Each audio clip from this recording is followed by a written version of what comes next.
So ayan, ito yung treat ko sa sarili ko no Sunday kasi usually nung nandyan pa mama ko every Sunday, we usually have good meals kasi yun na yung parang special day na mama ko, time niya makapagluto. So usually nagluluto siya. So ako naman, since we grew up na pagpupunta yung boss ng mama ko, kumakain kami sa Chinese restaurant. So these are not new types of meals sa akin. So ito yung chop suey natin. Ayan. And ito yung ating spinach soup and rice. Ayan, may konti tayong soft drinks. And atin, ayan, so ito yung Sunday natin.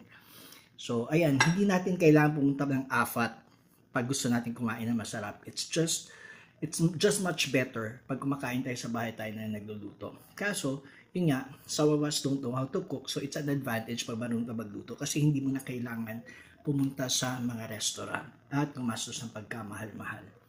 So, yun lang, kain na tayo. Bye!